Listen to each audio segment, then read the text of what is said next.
बहुत समय पहले की बात है। एक सुंदर और हरा भरा जंगल था जहाँ अनेक पक्षी और जानवर रहते थे। इसी जंगल में एक विशाल वटवृक्ष था। इस वटवृक्ष पर रहते थे दो मित्र, एक शांत स्वभाव वाला कबूतर जिसका नाम था शुभ्र और एक चुलबुला मजाकिया तोता जिसका नाम था मिट्ठू।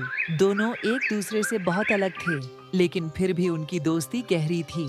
वे हर दिन साथ साथ उड़ते, खाना ढूंढते, बातें करते और शाम को लौटकर अपने घोंसले में दिन की कहानियां सुनाते। उनकी दोस्ती की शुरुआत तब हुई जब एक दिन बारिश में भीगता हुआ मिट्ठू पहली बार उस जंगल में पहुंचा। भूखा, थका और डरा हुआ वह एक पेड़ की शाखा पर बैठा। शुभ्र ने बिना कुछ पूछे उसे अपने घोंसले में आमंत्रित किया, उसे खाना दिया और स्नेह से कहा, तुम जब तक चाहो यहाँ रह सकते हो। मिट्ठू की आंखों में आंसू थे। उस दिन से दोनों अटूट मित्र बन गए। फिर एक दिन अचानक तेज बारिश आई।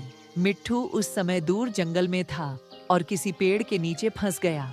भीग चुका था, कांप रहा था, उड़ भी नहीं पा रहा था। उधर शुभ्र को चिंता होने लगी। जब उसका मित्र नहीं लौटा तो वह तेज बारिश में उड़ पड़ा। बहुत देर ढूंढने के बाद एक झाड़ी के नीचे उसे मिट्ठू मिल गया। शुभ्र ने उसे अपनी पीठ पर बिठाया और घोंसले में लाकर उसके पंख सुखाए, खाना खिलाया। मिट्ठू ने कहा, अगर तुम नहीं आते तो मैं शायद आज बच नहीं पाता। तुम सच्चे मित्र हो। शुभ्र मुस्कुराया और बोला, मित्र वही होता है जो कठिन समय में साथ दे। कुछ समय बाद जंगल में शिकारी आ गए। वे पक्षियों को पकड़कर पिंजरे में बंद करना चाहते थे। शुभ्र और मिट्ठू ने मिलकर बाकी पक्षियों की मदद की। एक योजना बनाई, शोर मचाया और जाल काट डाले। सभी पक्षी आजाद हो गए। शुभ्र और मिट्ठू को जंगल का रक्षक कहा गया। समय बीता, उनकी दोस्ती और मजबूत हुई। उनकी बातें, उनका साथ, उनकी निस्वार्थता सबको प्रेरणा देने लगी। एक दिन एक छोटा उल्लू जंगल में आया, अकेला, डरा हुआ।